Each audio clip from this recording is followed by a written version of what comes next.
Imagine कीजिए एक ऐसा पल जब बहुत ज़्यादा एंग्जाइटी महसूस हो रही है। धड़कन एकदम तेज है, हथेलियों में पसीना आ रहा है और बस एक अजीब सी घबराहट है कि कुछ बहुत बुरा होने वाला है। तो ऐसी स्थिति में हम अक्सर क्या करते हैं? हम तुरंत अपने विचारों को दोष देने लगते हैं। बिल्कुल। हम सोचते हैं कि शायद काम का स्ट्रेस है या कोई रिलेशनशिप इशू है या हम बस ओवरथिंक कर रहे हैं। हम ना अपने दिमाग को शांत करने की कोशिश में लग जाते हैं। हाँ, क्योंकि हमें लगता है कि प्रॉब्लम वही है। लेकिन क्या हो अगर मैं कहूं कि उस पैनिक अटैक, उस गुस्से या उस डिप्रेशन की असली वजह दिमाग में है ही नहीं? मतलब क्या हो अगर वो सारी घबराहट आपके ख्यालों से नहीं बल्कि सीधे आपके पेट से पैदा हो रही हो? और यहीं पर ना हमारा पूरा नजरिया बदल जाता है। क्योंकि देखिए, हम हमेशा से यही मानते आए हैं कि हमारी भावनाएं, हमारे इमोशंस बस हमारे विचार हैं। राइट। लेकिन बायोलॉजिकल लेवल पर भावनाएं असल में केमिकल सिग्नल्स हैं। अगर किसी इंसान का पेट खराब है, उसका डाइजेशन बिगड़ा हुआ है, तो आप उसे कितनी भी पॉजिटिव थिंकिंग की किताबें पढ़ा लें, उसका डिप्रेशन या एंजाइटी पूरी तरह से ठीक नहीं हो सकती, क्योंकि समस्या उसके माइंडसेट में नहीं है, बल्कि उसकी बायोलॉजी के रेगुलेशन में है। एब्सोल्युटली। और इसीलिए आज की इस विस्तृत चर्चा में हमारा मिशन इसी गट ब्रेन कनेक्शन यानी पेट और दिमाग के बीच के इस सीक्रेट रिश्ते को डिकोड करना है। जी। डॉक्टर एमरन मेयर, जो इस फील्ड के पायनियर हैं, उनके रिसर्च और इस विषय पर आधारित कई दिलचस्प स्रोतों को खंगालने के बाद मुझे एक बात तो समझ आ गई है। वो क्या? हम अक्सर खुद को कोसते हैं कि हमारे अंदर अनुशासन या डिसिप्लिन की कमी है या हमारी विल पावर कमजोर है। हम अपने टूट चुके बायोलॉजिकल सिस्टम को सिर्फ अच्छे विचारों की टेप से चिपकाने की कोशिश कर रहे हैं, जो कि सच कहूं तो नामुमकिन है। एग्जैक्टली, एकदम नामुमकिन है। आंतें इन्फ्लेमेशन या सूजन से भरी हैं, तो आपका दिमाग शांत रह ही नहीं सकता। वो लगातार एक अलार्म स्टेट में रहेगा। लेकिन यहाँ एक सवाल मुझे बहुत परेशान कर रहा था जब मैं ये रिसर्च पढ़ रहा था। हम सबने स्कूल में पढ़ा है कि दिमाग शरीर का बॉस है। बिल्कुल। फिर एक पेट जिसका काम सिर्फ हमारे खाए हुए पिज्जा या दाल चावल को पचाना है, वो हमारी भावनाओं को कैसे कंट्रोल कर सकता है? जब मैंने इसका बायोलॉजिकल स्ट्रक्चर देखा तो मेरा दिमाग सच में चकरा गया। हाँ, क्योंकि पेट को असल में हमारा दूसरा दिमाग या सेकंड ब्रेन कहा जाता है। और इसे दूसरा दिमाग सिर्फ एक कहावत के तौर पर नहीं कहा जाता, राइट? बिल्कुल नहीं। इसके पीछे बहुत ही सॉलिड एनाटॉमी है। हमारी आंतों की दीवारों के अंदर ना नर्व सेल्स यानी तंत्रिका कोशिकाओं की एक पूरी परत बिछी हुई है। ओके। इसमें लगभग 5 से 10 करोड़ नर्व सेल्स होते हैं। इसे विज्ञान की भाषा में एंटेरिक नर्वस सिस्टम या ENS कहते हैं। 5 से 10 करोड़? हाँ। यहाँ सबसे दिलचस्प बात यह है कि अगर आप इसे शरीर से बाहर निकाल लें तो ये एक बिल्ली या कुत्ते के दिमाग जितना बड़ा और कॉम्प्लेक्स होगा। वाओ। और सबसे हैरानी की बात यह है कि ये सिस्टम इतना स्वतंत्र है कि अगर रीढ़ की हड्डी से इसका कनेक्शन काट भी दिया जाए तब भी अपना काम खुद कर सकता है। मतलब ये किसी पर निर्भर नहीं है।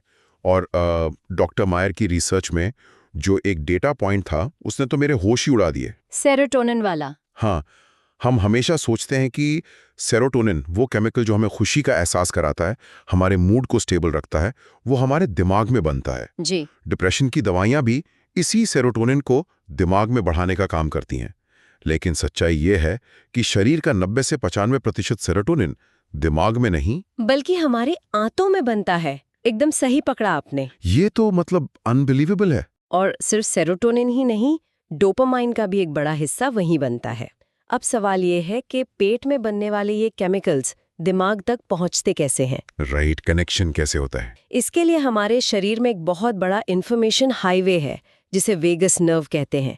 ये नर्व सीधे हमारे पेट को हमारे दिमाग के बेस से जोड़ती है। ठीक है, चलिए इसे थोड़ा विस्तार से समझते हैं एक एनालॉजी के साथ, क्योंकि जब मैंने इसे पढ़ा तो मुझे ऐसी समझ आया। बताइए। इमेजिन कीजिए कि दिमाग एक केंद्र सरकार या सेंट्रल गवर्नमेंट है और जो पेट का नर्वस सिस्टम है ENS, वो एक लोकल एडमिनिस्ट्रेशन है। बहुत बढ़िया एनालॉजी है। और ये जो वेगस नर्व है, ये उन दोनों के बीच का एक 6 लेन एक्सप्रेसवे है। आम दिनों में पेट सारा काम खुद संभालता है। पाचन कैसे करना है, एसिड कितना छोड़ना है, वो केंद्र सरकार को परेशान नहीं करता। एग्जैक्टली। लेकिन जब कोई इमरजेंसी होती है तो इस हाईवे के जरिए बात होती है। लेकिन यहाँ सबसे बड़ा कैच है। हाँ, ट्रैफिक का फ्लो। राइट। इस 6 लेन हाईवे पर 90% ट्रैफिक यानी 90% सिग्नल्स पेट से दिमाग की तरफ जाते हैं। दिमाग से पेट की तरफ सिर्फ 10% सिग्नल्स आते हैं। ये एनालॉजी बिल्कुल सटीक है। इसका मतलब है कि दिमाग असल में आदेश कम दे रहा है और पेट से आ रही रिपोर्ट को सुन ज्यादा रहा है।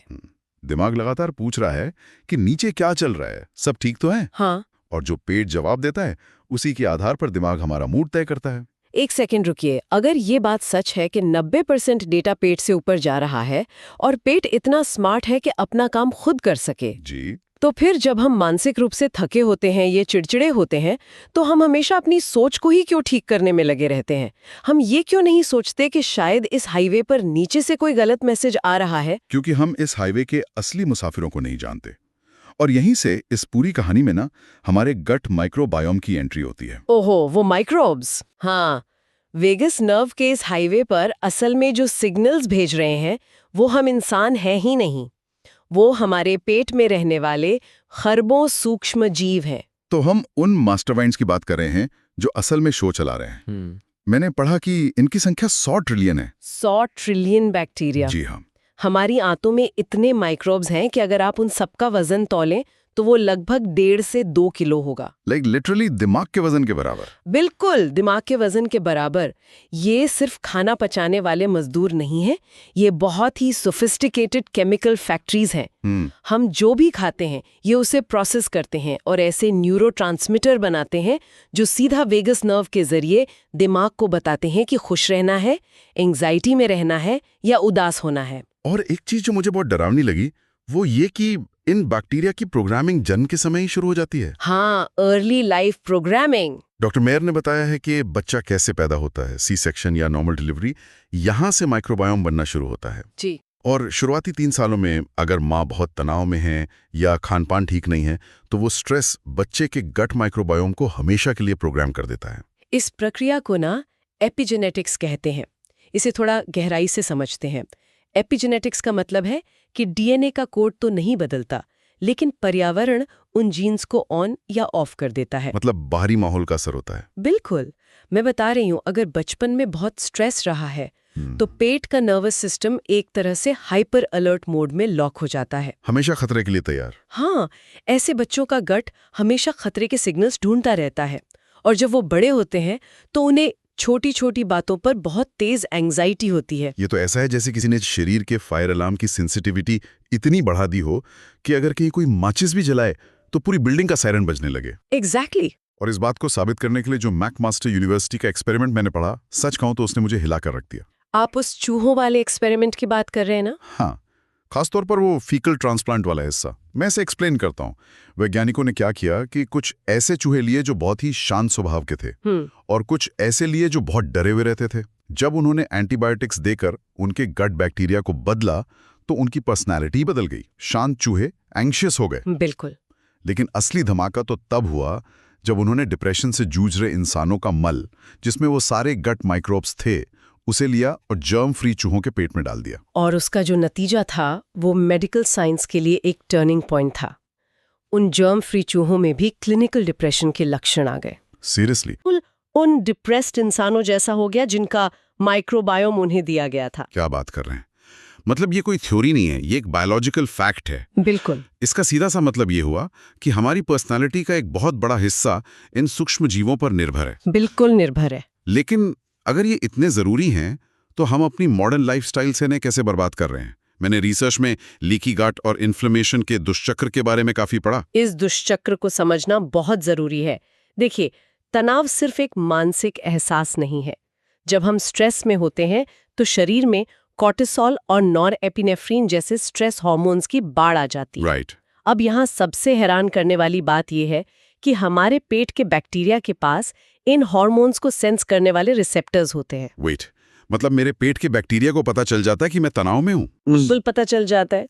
जब वो बैक्टीरिया नॉरएपिनेफ्रिन जैसे हार्मोन को महसूस करते हैं तो उनका व्यवहार बदल जाता है, वो आक्रामक हो जाते हैं। अरे बाप रे! वो अपनी जीन अभिव्यक्ति बदल लेते हैं और नुकसान पहुंचाने वाले बन जाते हैं। और इसके ऊपर से हमारी डाइट, जब हम तनाव में होते हैं तो हम हेल्दी खाना थोड़ी खाते हैं। हम पिज्जा खाते हैं, डोनट्स खाते हैं, रिफाइंड शुगर लेते हैं। हाँ, स्ट्रेस ईटिंग। और डॉक्टर मेयर समझाते हैं कि ये डाइट आंतों की अंदरूनी दीवार को तबाह कर देती है। जी, हमारी आंतों की दीवार में ना बहुत ही बारीक टाइट जंक्शंस होते हैं। आप इन्हें एक बहुत ही स्ट्रिक्ट सिक्योरिटी चेक पॉइंट की तरह समझ सकते हैं। जो सिर्फ न्यूट्रिएंट्स को अंदर जाने देते हैं। एग्जैक्टली वो सिर्फ पचे हुए खाने को खून में जाने देते हैं और टॉक्सिन्स को रोकते हैं। लेकिन जंक फूड और स्ट्रेस के कॉम्बिनेशन से ये सिक्योरिटी चेक पॉइंट्स टूट जाते हैं। ओके। आंतों की दीवार में सूक्ष्म दरारें आ जाती हैं।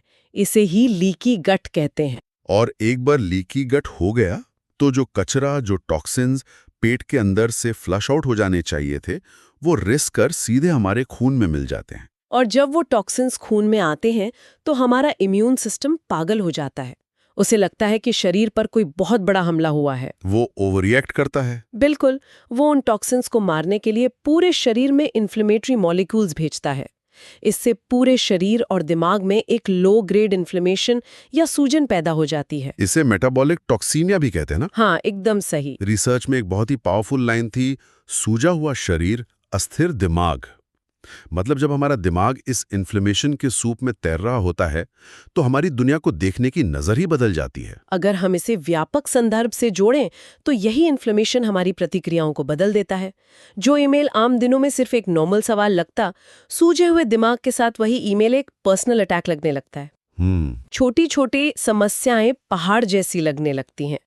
लोग सोचते हैं कि उनकी ओवरथिंकिंग की आदत खराब है, लेकिन असल में उनका सिस्टम इन्फ्लेमेशन की वजह से ओवर रिएक्ट कर रहा है। ये इतना लॉजिकल है, लेकिन मेरे मन में एक सवाल और आ रहा है। जब हम उस स्ट्रेस वाले जोन में होते हैं तो मीठा या जंक खाने की इतनी भयंकर क्रेविंग क्यों होती है?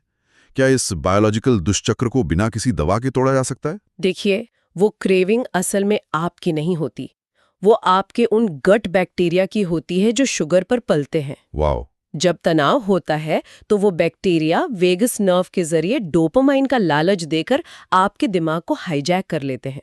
वो कहते हैं, हमें मीठा दो तो हम तुम्हें 1 सेकंड की शांति देंगे। तो मतलब हम अपनी ही शरीर में ब्लैकमेल हो रहे हैं? एक तरह से हाँ, लेकिन इस दुष्चक्र को बिल्कुल तोड़ा जा सकता है। बस हमें अपने सिस्टम को वापस रीसेट करना होगा। क्योंकि जब गट स्वस्थ होता है तो ये सिर्फ डिप्रेशन से नहीं बचाता, बल्कि एक सुपर पावर की तरह काम करता है। आप इंट्यूशन या गट फीलिंग की बात कर रही हैं ना? बिल्कुल। मुझे इस रिसर्च का ये हिस्सा सबसे ज्यादा फैसिनेटिंग लगा। हम हमेशा कहते हैं ना कि मेरी गट फीलिंग कह रही है कि ये फैसला सही है। डॉक्टर एंटोनियो गमासियो की एक थियरी है, सोमैटिक मार्कर हाइपोथेसिस जी। और ये थियरी गट फीलिंग को एक जादुई आवाज से निकालकर प्योर साइंस में बदल देती है। इसे ऐसे समझिए कि पेट 24 घंटे दिमाग को डेटा भेज रहा है। हार्ट रेट क्या है, डाइजेशन कैसा चल रहा है। दिमाग का एक हिस्सा होता है इंसुला। ओके। ये इंसुला इस सारे डेटा को छोटे छोटे वीडियो क्लिप्स के रूप में स्टोर करता रहता है। मतलब हमारा दिमाग एक विशाल डेटाबेस है? बिल्कुल, एक गूगल सर्च इंजन की तरह? एकदम सही। जब हम किसी सिचुएशन में होते हैं तो दिमाग सेकंड के 1000वें हिस्से में उस पूरे डेटाबेस को स्कैन करता है। वो देखता है कि पिछली बार जब बायोलॉजिकली ऐसा महसूस हुआ था तो नतीजा क्या निकला था। हाँ। और अगर वो पिछला अनुभव खराब था तो गट तुरंत वेगस नर्व के जरिए एक अलार्म भेजता है। पेट में एक अजीब सी ऐंठन होती है। इसी को हम इंट्यूशन कहते हैं। ये कोई मैजिक नहीं है? नहीं, ये बहुत ही तेज बायोलॉजिकल डेटा प्रोसेसिंग है। तो इस सब का क्या मतलब है? इसका सीधा सा मतलब ये है कि जिन लोगों का गट स्वस्थ होता है उनका सर्च इंजन एकदम साफ डेटा प्रोसेस कर रहा होता है। इसीलिए वो मुश्किल हालात में भी शांत रहकर सही फैसले ले पाते हैं। लेकिन अगर इन्फ्लेमेशन है, लीकी गट है, तो वो सारा डेटा करप्ट हो जाता है। आपका दिमाग नॉइज और सिग्नल के बीच फर्क नहीं कर पाता। इसीलिए नियंत्रण वापस लेना इतना जरूरी है। तो अब बारी आती है सोल्यूशन की। इस गट रीसेट के लिए क्या लाइफस्टाइल हैक्स हैं? क्योंकि ये रातों रात तो होने से रहा। बिल्कुल नहीं। मैंने रिसर्च में 5 दिन के गट रीसेट प्लान के बारे में पढ़ा। सबसे पहली चीज, प्रोसेस्ड फूड को पूरी तरह से हटाना होगा। जी, और सुबह की शुरुआत के लिए डॉक्टर मेयर एक शानदार हैक बताते हैं। खाली पेट 1 चम्मच शुद्ध घी या नारियल का तेल लेना। लेकिन खाली पेट घी क्यों? क्योंकि घी में ब्यूटेरिक एसिड होता है। हमने लीकी गट में जिन दरारों की बात की थी ना, ब्यूटेरिक एसिड उन दरारों को भरने के लिए सबसे बेहतरीन सीमेंट का काम करता है। ये सूजन को तुरंत कम करता है। इसके साथ ही आपको प्रोबायोटिक्स जैसे दही या किमची और प्रीबायोटिक्स जैसे ओट्स या लहसुन का सेवन बढ़ाना होगा। और एक चीज जो मुझे बहुत सरप्राइजिंग लगी वो थी त्रिफला और इंटरमिटेंट फास्टिंग का बायोलॉजिकल कनेक्शन। हाँ, हम रात में त्रिफला लेने और खाने के बीच 12 से 14 घंटे का गैप रखने की बात करते हैं। मुझे लगता था कि ये गैप सिर्फ कैलोरी कम करने के लिए है, लेकिन इसके पीछे की साइंस, माइग्रेटिंग मोटर कॉम्प्लेक्स या MMC, वो एक बहुत बड़ा आहा मोमेंट था। हाँ, एमएमसी हमारे गट का एक इनबिल्ट सफाई कर्मचारी है। जब पेट पूरी तरह खाली होता है तब ये एमएमसी एक्टिवेट होता है। ओके। आप इसे आंतों के अंदर झाड़ू लगाने वाले एक क्रू की तरह समझ सकते हैं। ये लहरों के रूप में काम करता है और मरे हुए खराब बैक्टीरिया को धकेलकर बाहर निकालता है। और यहाँ कैच ये है कि अगर हमने इस बीच एक छोटी सी मूंगफली भी खा ली तो वो झाड़ू लगाने वाला क्रू अपना काम वहीं छोड़ देता है। बिल्कुल, पेट वापस से डाइजेशन में लग जाता है। मतलब अगर हम हर 2-3 घंटे में स्नैकिंग करेंगे तो गट की कभी सफाई हो ही नहीं पाएगी। इसीलिए वो 12 से 14 घंटे का फास्टिंग गैप इतना चमत्कारी है। इसके अलावा माइंडफुल ईटिंग भी बहुत जरूरी है। जी, जैसे खाते समय मोबाइल न देखना, हर निवाले को 25-30 बार चबाना, पानी खाने के 30 मिनट पहले या बाद में ही पीना। लेकिन एक रूल जिसने मुझे सबसे ज्यादा स्ट्राइक किया, गुस्से या तनाव के समय खाना न खाना। इसके पीछे प्योर बायोलॉजी है। जब हम गुस्से में होते हैं तो शरीर फाइट या फ्लाइट मोड में होता है। सारा खून पेट से निकलकर हाथों और पैरों की मांसपेशियों में चला जाता है। उस समय डाइजेशन सिस्टम पूरी तरह शट डाउन होता है। तो खाना पचता नहीं है? बिल्कुल। अगर हम उस गुस्से में खाना खाएंगे तो वो खाना पचेगा नहीं बल्कि सड़ेगा। अगर हम इसे समझ लें तो अनुशासन एक घटना नहीं बल्कि एक पैटर्न बन जाता है। सच में हर निवाला जो हम खाते हैं वो या तो नियंत्रण लाता है या फिर अराजकता लाता है। हमें याद रखना होगा कि हम अपनी भावनाओं के गुलाम नहीं है, हम बस अनट्रेन्ड है। बिल्कुल सही। तो इस चर्चा को समेटते हुए यही कहूंगा कि जीवन को बाहर से अंदर की तरफ नियंत्रित करने की कोशिश छोड़ दें। नियंत्रण अंदर से बाहर की तरफ शुरू होता है।